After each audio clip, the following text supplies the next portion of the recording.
Yo, what's up everyone? It's BATARUN. At university, I joined a society which is my language, right? It's called Tamil Society because that's the language I speak, Tamil, right? Well, I do speak it, but I'm a bit slow, but I do fully understand Tamil because I can watch a Tamil movie and fully understand it because I was taught Tamil by my parents, well, mainly my dad. I also went to Tamil school for a bit just to learn reading and writing as well as speaking, but I'm not that fluent in reading or writing. I prefer speaking over reading and writing, if I'm honest. I'm better at that, although I can be a bit slow when it comes to speaking. But it depends on the environment. Like when I'm in India, I tend to speak a lot more than I expect to speak in that language. But when I'm speaking in this country, it's a bit different for me. But also, like when I'm speaking to the relatives who only understand Tamil, like my grandparents, I mean, they do understand English, but not nearly as much as like my other relatives, like my cousins and my aunties and that. It's the grandparents that suffer from fluent English language more than the aunties and uncles. And if you're Asian, you would know this, okay? That's what I'm saying. Yeah, so at university, I joined the Tamil Society, and they were trying to get people to join the Tamil dance team. So basically, they have a dance team, and they also have a football team. I joined the football team, yeah, but they also wanted people for the dance team, and this is basically like a team that takes part in shows. It's a competition, basically. It's called Nadana Rajas. That's what we call it, yeah? Nadana Rajas. And they were trying to find some talented individuals who share a bit of, dancing ability, like dancing skill. And at that time, I had Instagram. I don't use Instagram anymore, but at the time, I had that Instagram.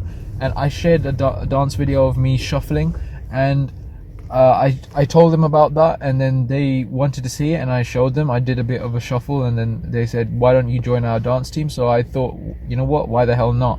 Let's try it out. It might be a good experience. Because the reason why I wanted to try it is because I'll be on TV, right? Because it's an actual show. It's an actual TV show, but it only happens in a Tamil TV channel. It's a Sri Lankan TV channel. It's a Sri Lankan TV channel to be specific. It's called IBC Tamil, and believe it or not, I was on TV, if I'm honest, only for like one day and only for a bit. And so basically, this team, they've been performing for a while, so they've gone through the auditions, they've gone through the semi-final, they've gone through the quarter-final, and they need people for the final, right? The final. And they got through to the final, and I was on their team for the final because they found me and they said, oh, you know what, but this wasn't part of the university. This was completely different. I had to go to a different site somewhere around Wembley, right, to actually take part in this thing. So I took part in auditions, like I had to regularly attend them, and I learned a bit of dancing skill, a bit more than I expected as well, which was really cool, really cool. But what was like a really life-changing experience for me was performing in Wembley SSE Arena in London in front of a large group of audience. Like my family went to watch me, a lot of people went to watch it, man. Like I probably had another few relatives in that audience that I never knew who were there, who actually watched it secretly, right? Because it was on TV as well, so people must have seen it. Like my family, my relatives, my cousins and all of that, they must have seen it, right? And bro, there were judges. It's basically like performing for Britain's Got Talent. Like that's how it felt. There were judges there. There were so many people watching you. There was cameras, there was lights, cameras. Freaking hell, man, I felt like a celebrity because after that we won. We won the final, right? We won £10,000 cash prize. I didn't get any of the money because I wasn't, you know, a core dancer. I was just like, I wouldn't say a background dancer. I was in the back because I am quite tall, right? I was probably one of the tallest in the team because I'm like 5'11", right? I'm nearly almost 6 foot, so I had to be like towards the back of the dance team. But still, what an experience that was. But after that, I lost interest in dance. Like I didn't want to do it anymore because I don't know, something about dancing that just doesn't interest me anymore. It just bores me, right? It just, like, I don't like dancing for competition. I'd rather dance in a club just to feel good, right? And just have fun. I don't like dancing to win. I like dancing for fun. Like, some people like dancing as a competition, but that's why I left the team and I was like, nah, I can't be arsed anymore. It was just that experience I wanted, really, just performing in front of a massive audience in Wembley Arena. Okay, it's sick.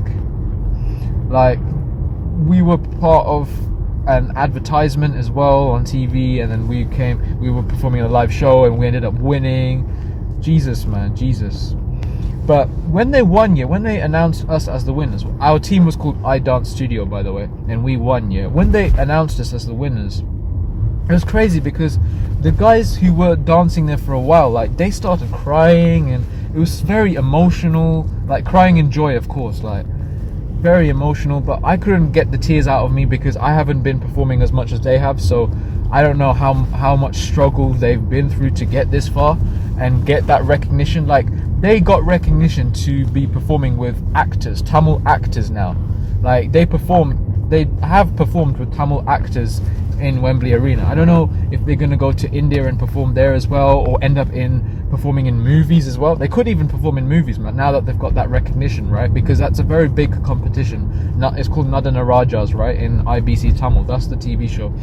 And yeah, it was a great experience I've had, man. And yeah, that's my story. That's the end of my story. That's what I wanted to share with you guys. I was in the Tamil Society, and they also wanted people to play football. Football didn't go as well as we planned because the guys who were organizing that whole football team, they were in their final year doing the whole dissertation, and when we didn't actually finish off our tournaments because of that, because they were so busy with education and studying for assignments and doing their courseworks before deadlines, so they didn't have much time to, you know, carry on with the tournament. So we only got up to, we played against other universities, and that was also a good experience, being part of a football tournament as well.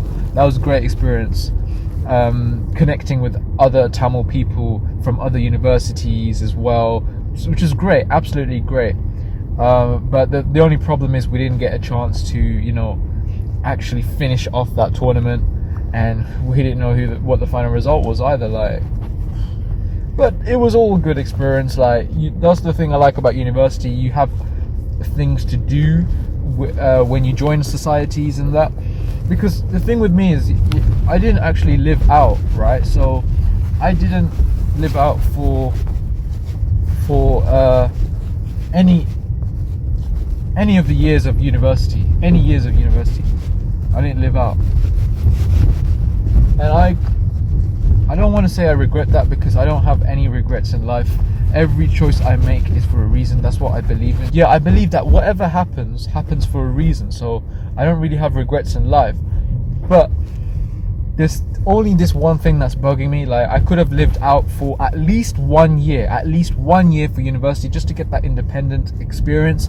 But to be fair, I am an independent man anyways. I'm an independent man. The reason why is because I'm the eldest, okay? I'm the eldest of 3 children.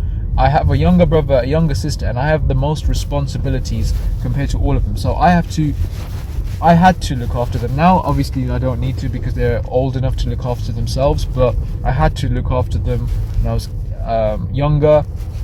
I'm the first person in my family to graduate as well, so I've got a hell of a lot of responsibility. And even though I'm living with my parents and living with my siblings, I still feel like I am being very independent, because, you know, I do my washing up, I do my dishes, I do the chores and stuff. Obviously, when I'm late, when I'm really tired from work, my siblings do it, my mum does it, but obviously I do a lot of shit, okay? I do a lot of shit. Why are these people walking on the road, fam?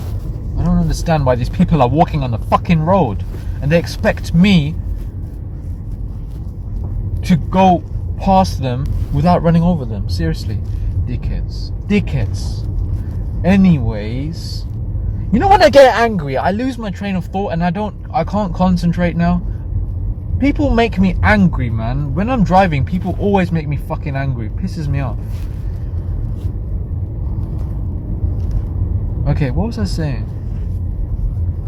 Yeah, I am an independent man, okay? I'm definitely an independent man, even though I've never lived out and even though I've never, paid bills, done my cooking, cooked for myself and done all of the things an independent man should do, okay? But I still feel like I'm becoming more mature now. I'm 24 years old. They say your mind becomes more mature scientifically. This is scientifically proven, right? Your mind becomes more mature when you hit 25 years old. Even 24, it depends on your personality as well and your genetics and all of that. I think maybe like at the end of the age of 24 as well, because I only just hit 24, right? But I feel, again, the dickhead drives fast and it pisses me off, especially on the fucking roundabout. Twat.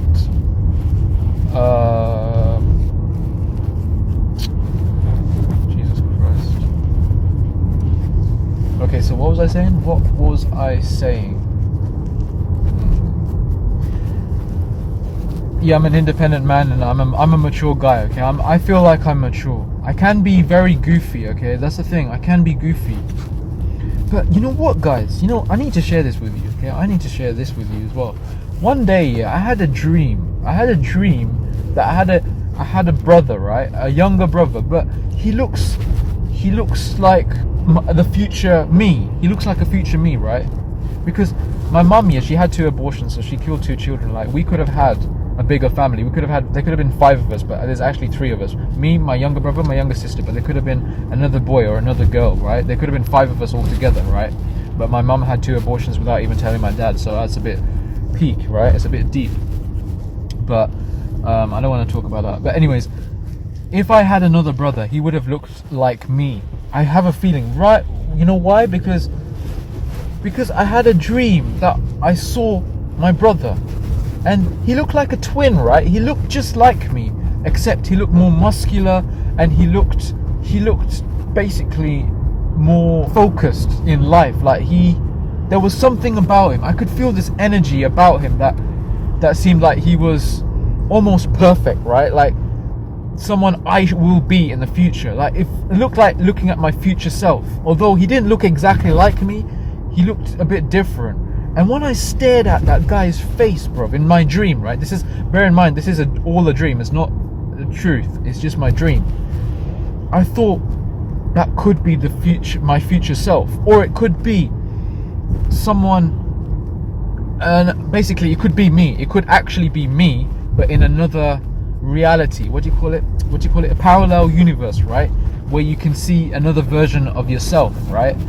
That's what it felt like. It was so weird. Like, if you guys know about dreams and any of you know what a dream could actually tell you, if it could actually predict your future and shit, let me know, because I'm curious. Because when I had this dream, it felt like something was about to happen. Like I had like when I woke up from the dream, it felt like there was a change in me. There's a change in me. It happened yesterday. Okay, this happened yesterday, 1st of February 2021. Okay, it's like there's some sort of change that's about, like, I don't know if it has happened to me or it's about to happen to me, okay? But there is some change that I will be going through very soon. And it just struck me like, you know what? There's something about to happen and I'm so curious to know. Like, I feel this vibe, this energy. I don't know what it is. No idea what it is. It's like I've unlocked a superpower or something like that. I don't know what that is, okay? But if you guys know, let me know, because I'm so curious when I had that dream, man. Like, I looked into that guy's eyes. He's my younger brother, yeah. Bear in mind, he's my younger brother who looks muscular. A brother that I never knew I had. That's what the dream was all about. A brother I never knew I had. But it was me, basically me, a younger version of me, but he looked muscular and a bit more mature. I don't know. Maybe that's my future self. I don't know. He looked very much like me anyways. I couldn't tell if he was completely identical or non-identical. But yeah, man, I don't know what that's trying to show me. It's crazy. It's crazy. Another good experience I had, this was a while ago. This was before university, right? Before university. This was at secondary school. A very good experience. Oh my God. I wish I could have that experience again. Was skiing. Skiing in Austria. Wow. Amazing. Absolutely amazing. One of a lifetime experience, man. I don't even know if I'll go again, to be fair, but I need people to go with. Like, I don't know if my friends are down for going to ski. They'd rather go on a holiday with warm weather, right? But this was a school trip, okay? This was a school trip, and wow. So I went Austria, right?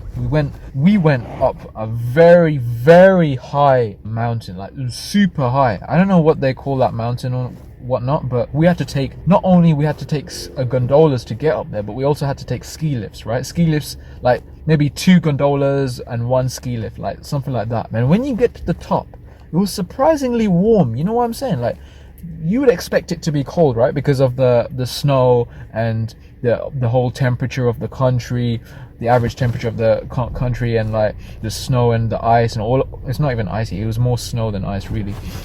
It was so much snow that when you actually fell down when you skied, it didn't even hurt because of how thick the layers of snow was. Like, it was very much not much of an impact when you fell down compared to dry skiing, because we had to do dry skiing, right? We had to do dry skiing before we actually went to Austria. We had to do dry skiing in the UK just to practice, right? When you fell down on the dry skiing, man, it was painful because it was rough, right? It was rough and it was harder than snow. It wasn't like actual snow. So we more than practiced for skiing, if I'm honest. Like, when we started doing dry skiing, I hated it, man. And you know what? My geography teacher, he did dry skiing and he fucking broke his arm the next day, when he came to teach us geography. The next day after going dry skiing with him, he had a freaking massive bandage on his arm. Like, I felt sorry for that guy, man. I felt sorry for him. Like, everybody was like, oh, what happened? And then he had to share this whole story to everyone, and it was mad. Holy shit. Police. Oh shit, police. Fuck. Yeah, so we practiced dry skiing before we went on to Austria to actually ski there, and what an experience that was. At first I was falling down. I was all over the place, right? All over the place, falling head to toe like mad.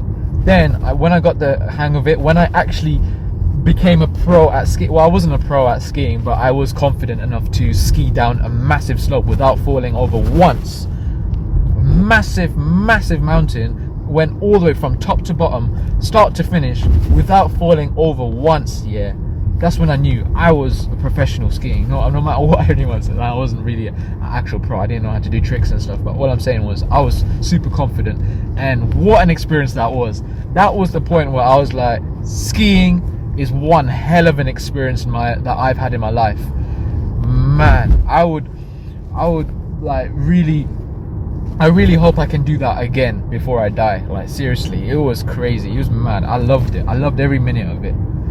But yeah, like a lot of people, when they go on holiday, they're like, they shy away from going to colder countries, if I'm honest, like Austria and France, and during the winter, they rather, sunbathe in the beach somewhere hot in like Ibiza, or somewhere hot in Spain, or some place like that, or Thailand. They wouldn't really want to go to a cold country, but I do get that, not gonna lie, I do get that. But if you ever get the chance to go skiing, bro, take that chance, my friend. Take it. It's amazing. I loved it. Loved every minute of it. Yeah, that was another experience I thought I'd share with you guys, because that was great experience. I made this analogy called DEM, DEMM, and I'm trying to do that for 2021, which is D stands for dopamine detox, E stands for exercise, M stands for meditation, the other M stands for minimalism. So I want to do all of those in 2021. Not when it comes to dopamine detox, I don't want to be extreme. Like, a lot of things can stimulate the release of dopamine, but the top 3 that I want to avoid as much as possible is alcohol and masturbation. They're the top 3 most stimulating dopamine activities in my life so far. But there are plenty of other things that stimulate the release of dopamine, such as eating junk food. I'm trying to stop that as well, eating a lot of junk food. Listening to music, believe it or not, releases dopamine, but I like that. I want to switch to listening, like finding more pleasure out of music instead of finding pleasure out of eating junk and smoking skunk and getting drunk. Because all you ever do is eat junk, smoke skunk, get drunk. All you ever do is eat junk, smoke skunk, get drunk. And I want to cut down on that as well. Cut down on caffeine. A lot of people might be listening to this thinking, oh, what kind of a guy is that? Like, he doesn't want to have no fun whatsoever. He doesn't want to enjoy his life at all, doesn't he? He's restricting himself with so many things. But to be fair, it's just good habits to learn, and I don't even know how long I'll last anyways. I'm gonna be setting challenges for every month of 2021. So like, now that it's the beginning of February, right? 2nd of February. It's the beginning of February. So let's see how long I last without masturbating, without drinking for February, without drinking caffeine. I do drink tea. Tea does contain a bit of caffeine, but not as much as coffee. And I'm trying to abstain from eating junk food as well. I don't know the right meaning for that word. Another thing I wanted to mention is, you know what, every time I drive here and look at the pedestrians walking on the pavement, I see a lot of people using scooters nowadays. I mean, is that a thing now? Is scooters a thing? Like, a lot of people use scooters more than I expected. I mean, I'm not talking about kids, I'm talking about adults. They're using the adult-friendly scooters, like the big ones. I don't know if they're electric or if they require your foot to move it, but a lot of people are using it nowadays. Actually, to be fair, I don't like that, because walking is a good exercise. It's good for your legs. I don't know if it's good cardio or not, to be fair. I mean, fast walking may be good cardio. It doesn't matter about where you're driving. What matters is what you're saying to these people on YouTube who are listening to me right now. That's what matters. Life like, this is what your life like. Try to live your life right. People really know you push your buttons like type right. This is like a movie, but it's really very lifelike.